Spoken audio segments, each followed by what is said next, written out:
Nepal is currently going through what many are calling a new revolution. Unlike the old revolutions that were about monarchy versus democracy, this one is mainly youth-driven and focused on corruption, accountability, and freedom of expression. It started as protests but has grown into something much larger, a demand for a complete change in how the system works. The main causes of Nepal revolution are: social media ban. In late 2024 to 2025, Nepal's government blocked major platforms like Facebook, Instagram, YouTube, and X. But for young people, it felt like censorship and a direct attack on their freedom of speech. Since most communication, business, and education depend on these platforms, anger exploded nationwide. Corruption and nepotism in politicians and elites have long been accused of using power for personal gain. People are tired of leaders who change, but corruption that never ends. Unemployment and frustration in many youths struggle with lack of jobs and opportunities. Huge numbers migrate abroad because they see no future inside Nepal. Broken promises of democracy. Even after abolishing monarchy and becoming a republic, people feel little has improved in daily life. This is the first movement led strongly by Generation Z, born 1997 to 2012, tech-savvy, globally connected, less tolerant of corruption. For them, digital freedom equals personal freedom. Their frustration with old politics created a new revolution mindset. A massive youth-led uprising began after the government banned 26 major social media platforms, including Facebook, Instagram, YouTube, etc., citing non-compliance with rules. The protests demanding restoration of social media, accountability, end of corruption, and more transparency. Security forces fired live rounds, used tear gas, rubber bullets, etc. Protesters attempted to storm parliament. At least 19 people were killed and many injured. Social media ban lifted. Following public outrage, the government lifted the ban on social media platforms. Communication Minister Prithvi Subbagarung reported that they are working now, meaning platforms restored. Curfews, army deployment, and widespread unrest. Curfews in Kathmandu and many large cities, e.g. Pokhara, Budwal, Baraha, were imposed to contain protests. The Nepal army has been deployed around key government sites. Government buildings, media offices, and other infrastructure damaged in several places. Government response and fallout. Prime Minister K.P. Sharma Oli came under intense pressure. Commitments made to form an investigation panel. Some ministers reportedly resigned or being held accountable. Protests are ongoing in many cities. Although the social media ban has been lifted, demands have widened. People want deeper structural reforms, not just the reversal of one decision. Tension remains high. Curfews and military presence continue in some areas. Civil unrest is disrupting daily life. Businesses, transportation, and public services are affected.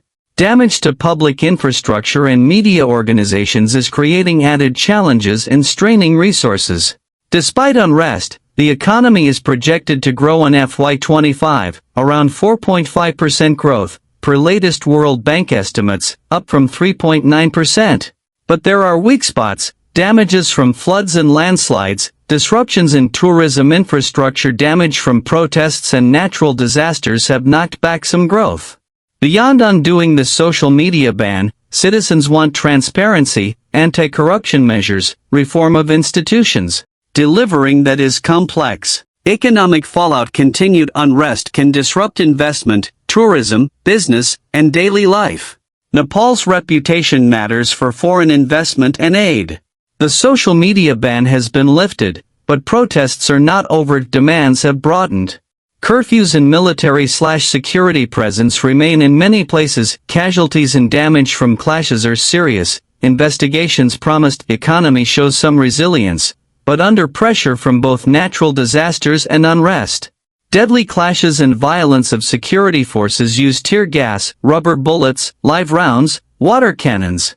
In Kathmandu and other locations, protesters broke through barricades and attempted to storm government buildings. Parliament complex was stormed. Buildings set on fire. At least 19 people killed, many injured.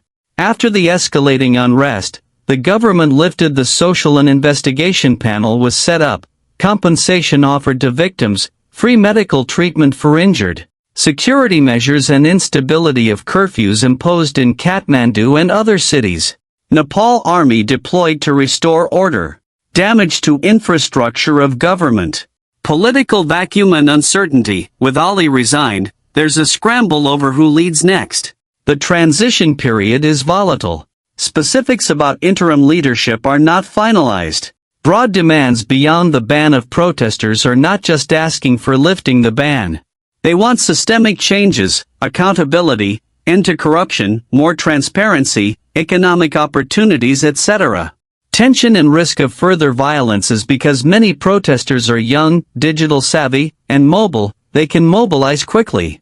Security forces have already used force. Risk of further clashes remains. Media and free speech ban was seen as a major threat to freedom of expression. Even though it's lifted, the legal/regulatory climate is still charged. Main challenges Nepal facing are someone's political instability is frequently government changes and coalition breakdowns. Resignation of PM K.P. Sharma Oli created a power vacuum. Difficulty in forming a stable government capable of implementing reforms. Freedom of speech is banned on major social media platforms. Facebook, Instagram, X, YouTube, sparked massive unrest. Risk of further censorship could lead to international criticism and domestic distrust. Citizens lose faith in leaders and policies due to misuse of public funds and power. Economic challenges are high youth unemployment and lack of opportunities within Nepal. Many youths migrate abroad for work, causing a brain drain. Inflation and rising cost of living add to public frustration. Security risks or protests escalated into violence, causing deaths, injuries, and property damage. Maintaining law and order while respecting human rights is a delicate challenge. International community is closely watching Nepal's handling of protests and political reforms. Mismanagement could affect foreign investment, tourism, and aid. Weak institutions of judicial and regulatory bodies are often inefficient or politicized. Implementation of laws and reforms is slow, frustrating citizens and investors alike. Youth expectations to generational gap between older political leaders and the younger population. Youth demand transparency, accountability, and digital freedom, challenging traditional governance.